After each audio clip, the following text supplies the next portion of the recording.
Hey everybody, welcome to another episode of Just Open It, the YouTube series in which I open recently acquired toys. My name is Russ. Thank you very much for watching this video. I really appreciate it. If you're a fan of action figures, toys, pop culture in general, please subscribe to my channel, Karaoke Fanboy TV. Every week I will open a recently acquired toy or collectible, and today I am opening, from the Turtles of Grayskull line, Leonardo. I was very happy to find both Leonardo and Donatello together on the pegs at a local Target. It looked like they had just unboxed a shipment because the whole wave was there. And I already had Mouse Jaw, Man-at-Arms, and He-Man. So the Turtles were the last figures I needed, and I have acquired them. It occurs to me, while I am about to open this, that this is the first I'm trying to think about this. This is the first non-Playmates Ninja Turtle I've ever opened. And that might not sound like a big deal because some of you guys have been collecting like the NECA figures and so on, but for me, I'm pretty much a tried and true Playmates guy, especially in recent years as I've learned a little bit more about the studios that designed those action figures, the incredible detail and the artistry that went into those designs. I just love the nostalgia of those figures. The sculpts of those figures I think are timeless actually. And so to find Mattel making Ninja Turtles now, in conjunction with He-Man mythology, Masters of the Universe, I'm just beside myself. Even still, I've opened a few of these already, I told you, but I'm still like shocked that this is even a thing in my lifetime. Masters of the Universe, Teenage Mutant Ninja Turtles, together. I've drawn fan art of that kind of mashup. I know other people have too. I've seen it on Instagram in abundance. We've all drawn a Leonardo that was kind of He-Man. He-Man-and-Ardo, I think is what I called him in my sketchbook. But here he is. I mean, Leonardo, and I think the story is that Man-at-Arms gave him some armor and stuff to help fight off Skeletor and Shredder. Let's see. Here's the art on the back, by the way. So that's Leonardo, Castle Grayskull in the background, fighting Shredder. And then the other figures here. It looks like there's kind of a power sword-esque thing happening with his katana blade. Combine half swords into the power katana. Okay. An explosion from the Technodrome sends the Teenage Mutant Ninja Turtles across dimensions to Eternia, now augmented with tech from Man-at-Arms armory. Leonardo leads his brothers into battle for the power of Grayskull. I mean, just so stinking cool.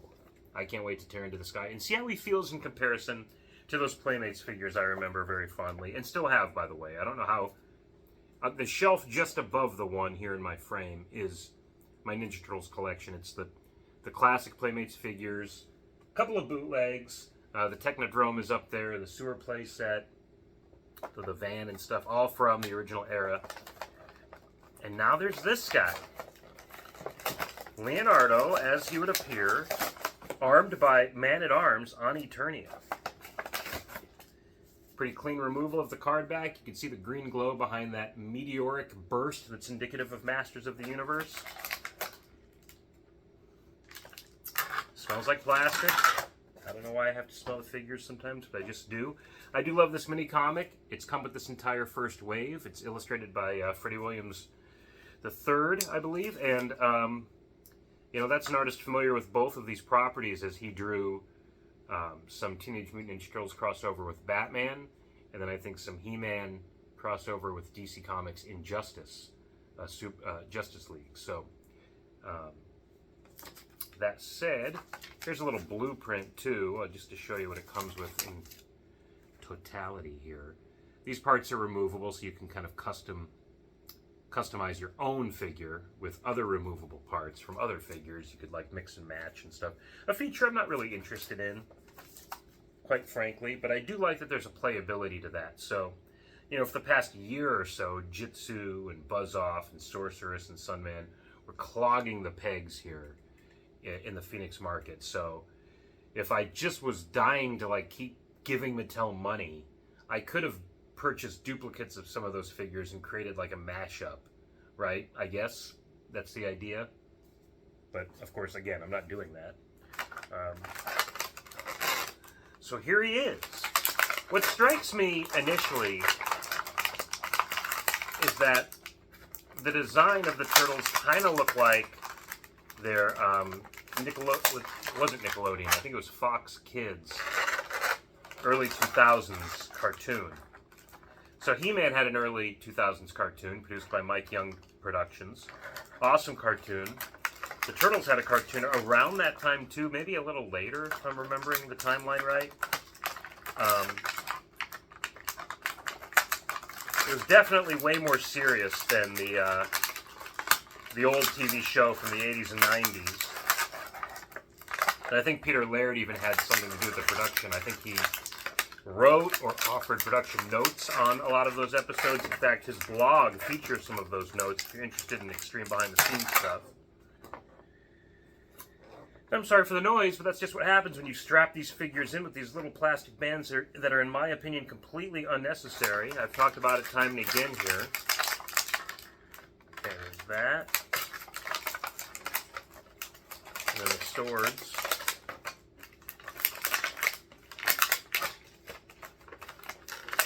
Good grief. Such an ordeal just to get these figures out of the package. Again, if I was a kid that wanted to tear into this excitedly, I might have given up by now. I don't know. But, okay, we're in. Finally. And what do we have here? So we have Leonardo. We've got to kind of straighten out all these parts and stuff from wiggling them out. There's just a random piece here. I don't know if this is a leg piece. Let me look at the back.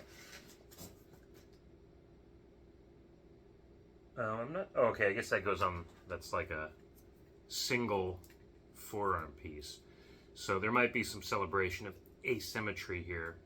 But this is what he looks like in a nutshell. Or in a turtle shell.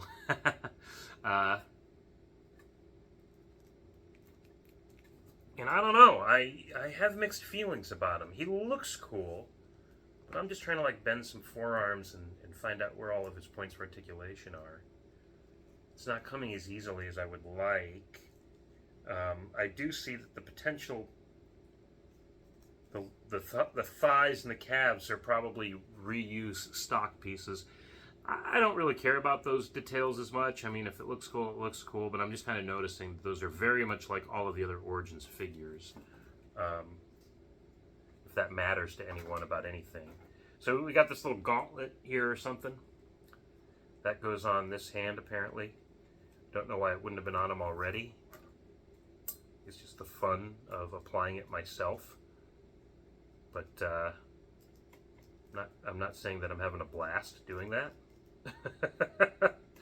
I'd much rather put the weapons in his hand and get some poses going on, but okay, what if I tried to remove his hand to do that? You know how much I love this, as in I don't, but that seemed to make things a lot easier. So is the fat end down? I'm not sure here. So what I'm contemplating is it fat end up like that? Yeah, and then the narrow end is closest to the wrist, right?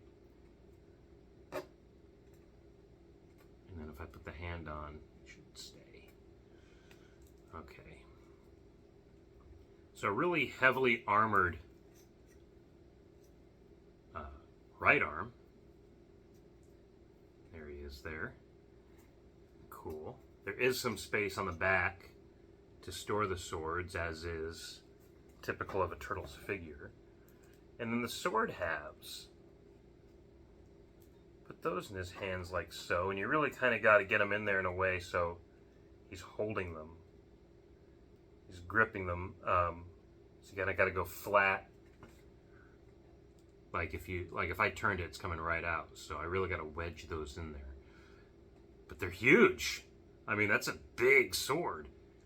And you can see the pegs inside the sword, inside the halves, where it will come together to form one sword. But just as the Ninja Turtle first, you know, if I did something like that, you get some fun there, I guess. For displayability, it'd be preferable to have the other side facing us, so like this, I guess. It feels kind of, I don't know, the swords just feel like they're going to drop, but there he is in a nutshell, or in a turtle shell. I don't know why I keep saying that. I like him. But as you can imagine, like I have a little bias. The turtle figures aren't one usually so articulate, at least in my experience. Again, there have been years of NECA figures and other figures that have come out. Maybe even the 2000 figures that I didn't really collect had more articulation than the originals. But I remember those so fondly, and they were so, particular and distinct in the way they were crouched and holding their weapons and stuff. So, I don't know, this figure seems, I don't know, it's just different. So I'm going to put the two sword halves together and see what that looks like, and see if that's a better kind of hold for him.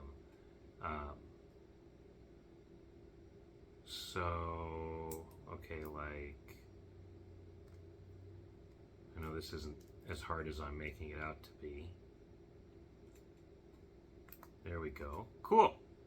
So it's got this like kind of half katana, half He-Man's power sword vibe to it, which is actually very cool. And I bet that fits in his hand very easily. Yeah. So I mean, this would be a cool way to display him as well. In fact, even if he held the sword aloft a little bit, as if he were calling upon the power of Grayskull himself. I like it. He looks great.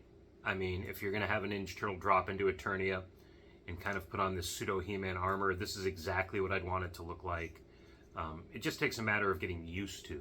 Does the shield come off? Man-at-Arms, his shell came off. So this one does too. And it does have a handle inside. Okay, I'm just noticing this.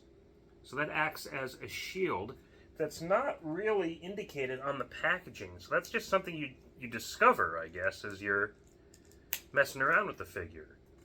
So there's a real... That's what we're really dealing with there. And, it's neat. It's just cool. I mean, this exists, and I'm stoked about it, and I can't wait to see the other figures that are coming out. We've seen like maybe 3 waves already advertised in toy media, kind of promoted, leaked or whatever by Mattel. And so we know we have an April, we have a Casey Jones, Merman's looking pretty cool, Beastman I'm excited to get my hands on, because Man-at-Arms is still my favorite of this line so far, kind of a sleeper hit. And I feel like Beastman might kind of fall into that category too, of a figure that looks like, okay, they just slapped a samurai armor on a Masters of the Universe character, but there's something about that combination that makes it super cool. Same with this. Ninja Turtles, awesome, classic. Big blue bandana here. That's nice. And then at the same time too, you just have this Eternian garb that makes the synthesis of these two stories literally here in the palm of my hand. And my inner child is super excited about that. So thank you very much for watching this video. I really appreciate it. Again, if you're a fan of toys, please follow my channel. Also find me on Instagram at AmazingAZComics. I post a little bit more about the comics and toys that I love, but I also post about the comics and zines that I make. I'm a self-publishing cartoonist based in Phoenix, Arizona, and I self-publish superhero mini comics, zines, poetry chapbooks, and so on. So if you're interested in anything like that, please find me there. In the meantime, tune in next time when I grab another unopened toy here from the stack in my living room and I say, you know what? Just open it. I'll catch you next time.